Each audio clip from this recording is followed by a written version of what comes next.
السلام علیکم ورحمۃ اللہ وبرکاتہ۔ سوال یہ ہے کہ بعض مولانا لوگ جو کہ ہمارے یہاں مدرسے کے مدرس ہیں یا کہ مسجد کے امام ہیں، وہ تعویذ لکھ کے دیتے ہیں۔ وہ کہتے ہیں قرآن کی آیتیں ہیں، اس میں سنت کی دعائیں ہیں، تو اس طرح کی تعویذ بنانا کیسا ہے؟ اسی طرح سے غیر قرآنی تعویذ گنڈے وغیرہ کا کیا حکم ہے؟ تو یہ سوال ہے۔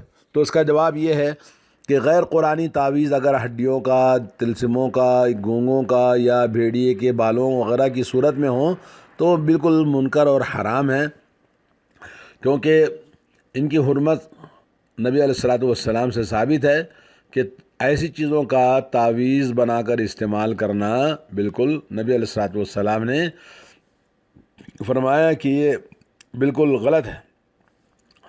میں خود ایک مرتبہ مسجد حرام میں سعی کے دوران ایک عورت کو دیکھا میرے سامنے، تو وہ پیر میں کچھ کڑا پہنی ہوئی ہے دھاگے کا۔ میں نے کہا بہن صاحبہ، یہ آپ عمرے پر آئی ہیں، اللہ کی عبادت کر رہی ہیں، اللہ کے گھر میں، اس کو نکال دیں تو آپ کی پریشانی دور ہو جائے گی۔ وہ خاتون تیار ہو گئی۔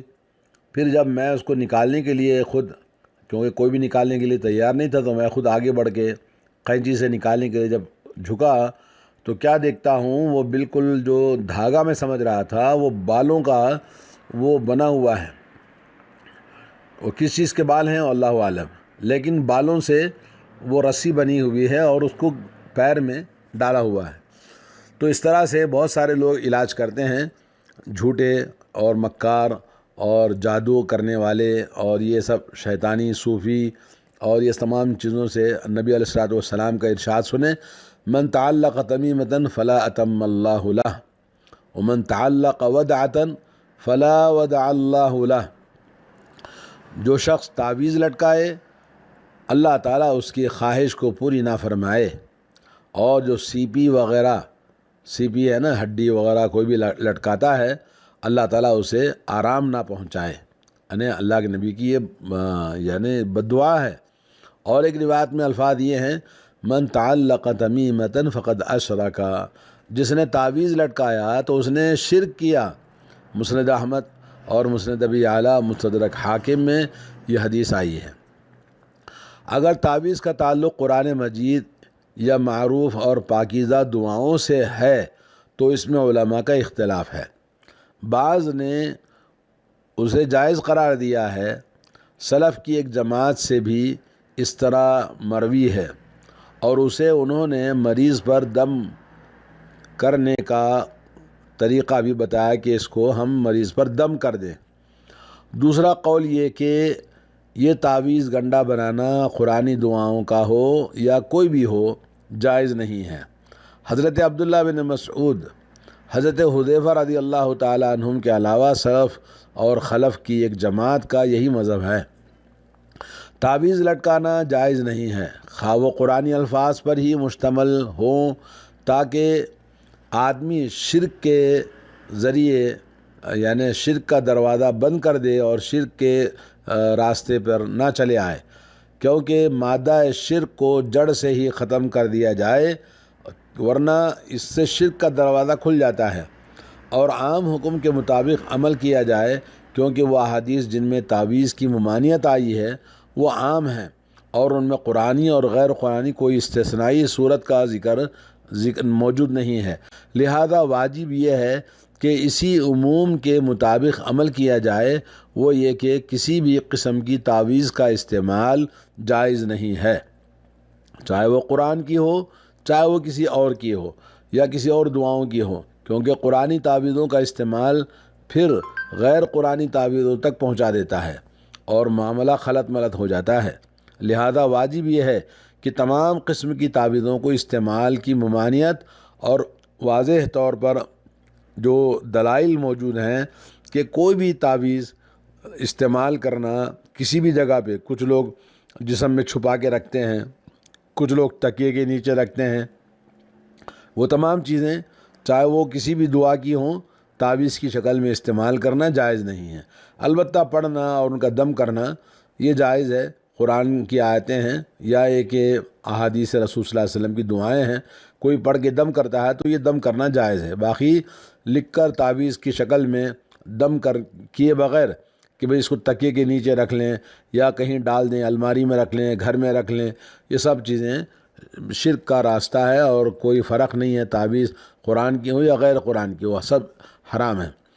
اگر ہم قرآن اور پاکیزہ دعاؤں پر مشتمل تعویذ کو جائز قرار دے دیں تو پھر اس سے دروازہ کھل جائے گا اور ہر شخص جیسا چاہے گا تعویذ استعمال کرے گا۔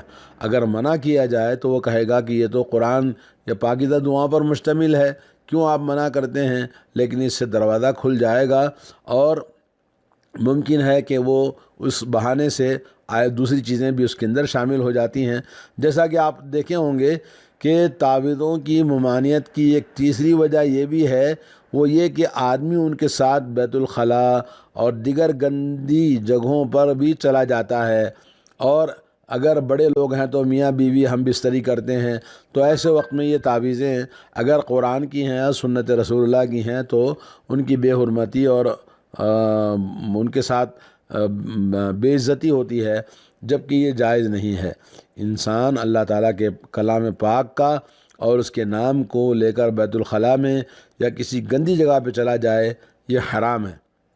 تو اس لیے چاہیے کہ ہم ان چیزوں سے احتیاط کریں، اور اللہ تعالیٰ ہم سب کو توفیق عطا فرمائے۔ ایک اور سوال یہ ہے کہ حدیث میں آتا ہے ان الرقا والتمائم والطیولۃ شرک، اس کے کیا معنی ہیں؟ یہ حدیث عبداللہ ابن مسعود رضی اللہ تعالیٰ عنہ سے مروی ہے، جس کے معنی یہ ہیں کہ جھاڑ پھونک کرنا، تعویذ گنڈے کرنا اور تیولہ کرنا یعنی محبت پیدا کرنے کے منتر کرنا شرک ہے۔ یعنی آپس میں میاں بیوی کے درمیان محبت پیدا کرنے کے لیے اس طرح کا منتر کچھ لکھا جاتا ہے، کچھ پڑھا جاتا ہے، تو اس حدیث کی سند لا باس بہ یعنی قابل حجت ہے۔ اسے مسند احمد اور سنن ابو داؤد نے روایت کیا ہے۔ اہل علم کے نزدیک اس کے معنی یہ ہیں کہ وہ دم جو ایسے الفاظ کے ساتھ ہوں جن کے معنی معلوم نہ ہوں، یا وہ شیطانی یا جنات کے نام ہوں، یا اس طرح کے دیگر نہ سمجھ میں آنے والی چیزوں پر مشتمل ہوں، تو وہ سب کی سب ممنوع اور حرام ہے۔ تیولہ جادو کی قسم ہے جس کا نام صرف اور عطف بھی کہا جاتا ہے۔ تمام سے ہمیں تمام باتوں سے اس بات کا اندازہ ہونا چاہیے کہ نبی علیہ الصلوۃ والسلام نے رقا جھاڑ پھونک، یہ جھاڑ پھونک ایسے الفاظ سے کرنا جس میں معنی کوئی مطلب نہیں ہے، قرآن سے سنت سے ثابت نہ ہو۔ اسی طرح سے تمائم سے مراد وہ تعویذ گنڈے جو نظر یا جن وغیرہ کا اثر ختم کرنے کے لیے بچوں یا عورتوں پر لٹکائے جاتے ہیں۔ اسی طرح سے کبھی بیماروں، بڑی عمر کے لوگوں اور اونٹوں جانوروں پر لٹکایا جاتا ہے، اسے عربی میں اوتار کے نام سے بھی موسوم کیا جاتا ہے۔ یہ شرک اصغر ہے اور اس کا حکم وہی ہے جو تعویذوں کا اوپر گزر چکا ہے۔ صحیح حدیث سے ثابت ہے کہ رسول اللہ صلی اللہ علیہ وسلم نے بعض جنگوں کے موقع پر یہ پیغام دے کر ایک قاصد کو بھیجا کہ لشکر میں جانوروں کے گلوں میں تانت یا کوئی بھی چیز پڑی ہوئی ہے، گلے میں پٹا پڑا ہوا ہے تانت کا، یا کوئی بھی لوگ ڈالتے تھے جیسے نظر نہ لگنے کے لیے، آج بھی ہمارے ہاں لوگ اس طرح سے کرتے ہیں، تو اس کو کاٹنے کا حکم دیا۔ یہ حدیث اس بات کی دلیل ہے کہ تمام قسموں کے تعویذ گنڈے حرام ہیں، چاہے انسانوں کے گلے میں ہو یا جانوروں کے گلوں میں، خواہ وہ قرآنی ہوں یا غیر قرآنی۔ اس طرح اگر دم کے الفاظ مجہول یعنی دم کرنے والے الفاظ جو ہے نامعلوم ہوں تو وہ بھی حرام ہے۔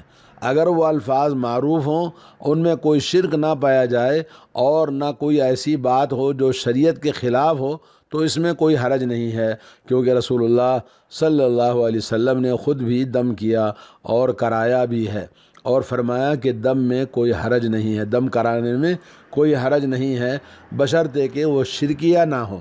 صحیح مسلم کی حدیث ہے۔